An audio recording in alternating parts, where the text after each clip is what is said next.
Hi everyone, good evening. Thank you for joining us at 5 Minutes With. I am very excited to have with me this evening the amazing Kate Swerdlow, photography. And I'm really thankful that I've been able to grab you because I know that you've been, busy doing quite a few different things, which we're going to talk about. And everybody that we've had on the show, the first thing obviously that I've wanted to check in with is how have you been over this lockdown period? How's everything been?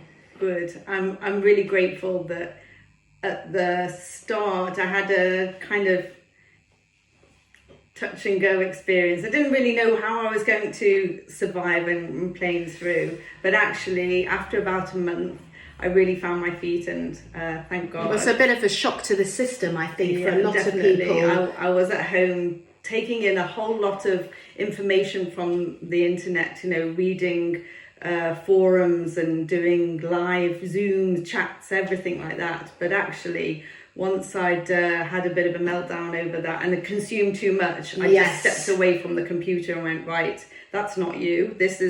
I need something a bit more wholesome. Did you do that yourself, or did you turn to anybody to sort of like knock me senseless? No, I actually the straw that broke the camel's back was one of those recipe roundups, send a recipe to 20 people. And actually I had a meltdown over it and went, I can't figure this out. And I've just consumed so much information that just went, stop. Pick up your camera, go for a walk or do something more creative, but stop. That's interesting that you should say that about being more creative, because obviously we're so used to our standard weekends of the usual functions, which obviously at the moment are not possible. But obviously I've been doing a bit of research into what you've been up to, and I know it's something we don't need to necessarily do now, but you were doing these amazing Doorstep photograph sessions, family sessions. So that started out by me looking at another photographer doing the same thing up in the north of England. And I really loved what she was doing. And she brought her personality like fully to the doorstep. And I just went, wow, I'd love to do that. And I think I can do it. And I've just got this beautiful camera that I very rarely take pictures outside, because that the bar mitzvah starts and ends inside in a darkened room. And it's all very formal and it's very I use my flash for every photo I take. So it's a totally different environment. So I just went, that is the challenge, that is the input, that's what I want to do, and I want to bring my personality to it as well. Oh, that's brilliant. And how did you feel seeing people in that environment? It must have been really strange, because we're so used to being up close and personal when we're together at events and things, but to have to photograph people standing outside the front of their houses, almost like strange. Standing at the gate next to the car, looking at them all in their in their pajamas or their socks and sandals or their shorts and t-shirts. All the kids were wearing like little sports socks and totally mismatched. Hair was growing out all over the place. Totally natural. But they were loving it, and I think that for that time, everybody just embraced the moment and stood proud, because they were riding out an incredibly heroic. Well, it's going to go down in history. Yeah, definitely. So do you think that's why, particularly with photography, obviously when you've had pictures taken, they last forever? And do you think people felt that they wanted to have a memory of the time? Yeah. It was very much a moment in time, and I did it for about 5 weeks, and it was wonderful to see. And you connected with a charity? I did. I worked with the Bournemouth Food Bank, which is very local to here actually, and for the first half of it, I donated 100% to charity. So I was really, I got to £2,300. I handed over. That's fantastic. That's really rewarding. Yeah. So did that make you feel? I just wanted to keep going. It was amazing.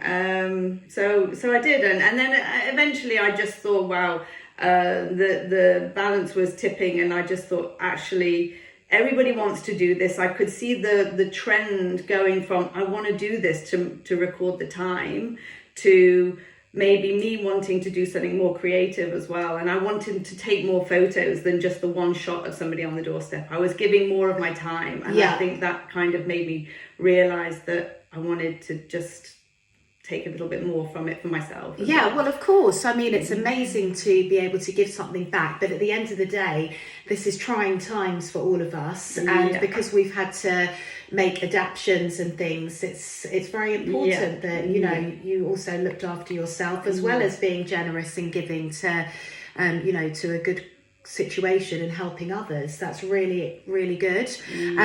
But so moving away from that, because obviously things have changed now, I think people have relaxed a bit. Which and actually, whilst I'm thinking about it, hairdressers have opened. Nails can be done. I know that there's restrictions on other things, but do you think that people are going to start to feel a bit more confident to have pictures taken now? Or do you think... I think it's already started. I mean, I've transitioned from doing the doorstep to garden portraits, and I'm offering a bit of a more thorough service. Not thorough, it's not the right word. But I know what you mean. It's now you haven't got so many restrictions in that you can go into someone's house into the garden, so that you've got more to work with, I suppose.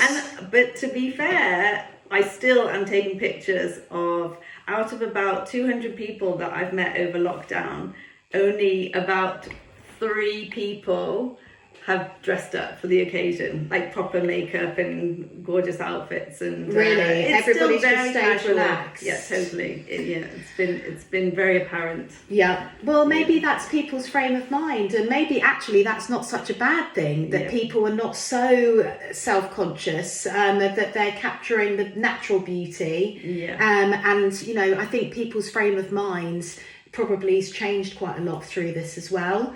And particularly obviously touching on the garden party element, there's obviously being in events myself as well, and having these discussions with clients for the next few months, obviously weather permitting, there will be people that will be having garden parties, and I presume they're going to want there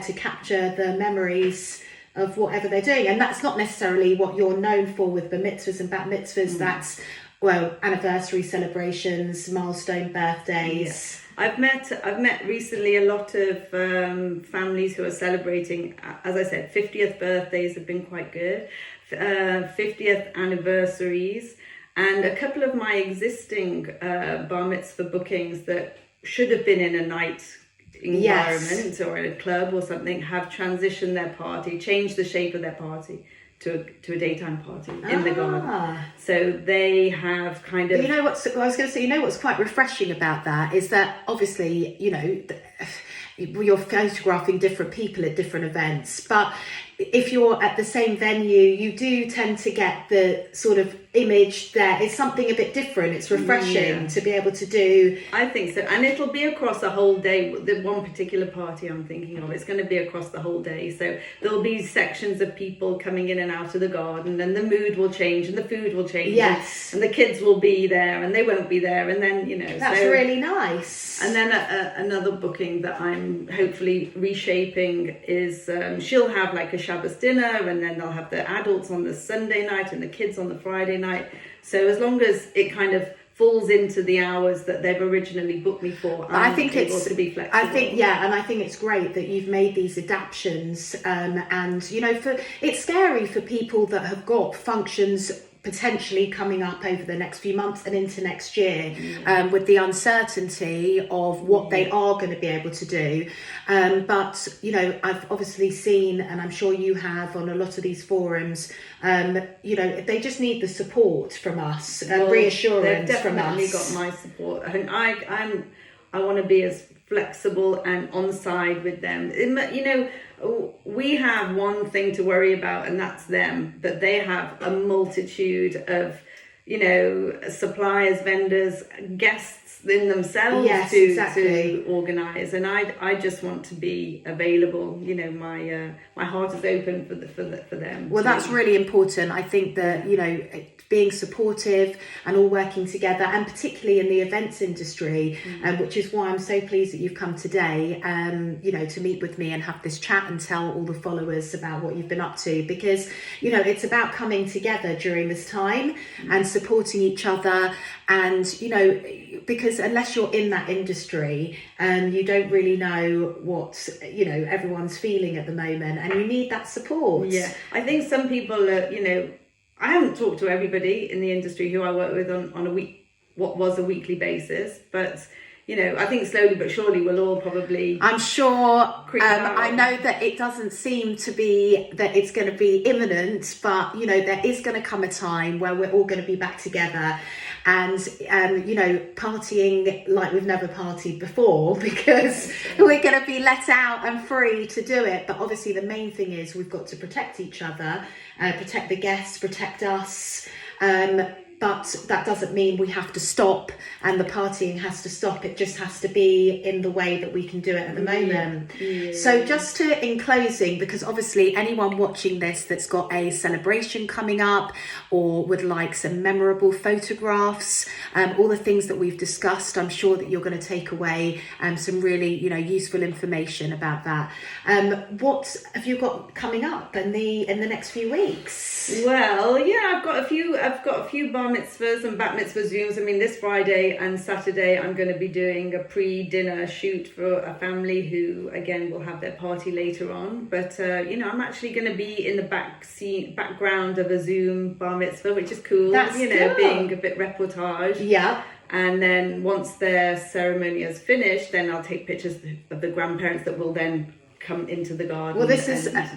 it's all about memories and capturing that moment, because it's such a shame for people to think that everything's got to stop. And I think the main thing is to keep going. Totally. Keep getting. I mean, there's kids going off to university, you know, in September. Yeah. So I'm trying to encourage again gathering family portraits as you know. Well, it's because families have come together that wouldn't have had their children. Even, you know, people that have come back from uni, they've had to go back to living at home again with their families. Just when they had their independence. And you're getting those pictures that you wouldn't have necessarily have got. So, you know, I do think that there's so many things more to just bar mitzvahs and bat mitzvahs that we've discussed, where you are able to capture memories that were lost a lifetime.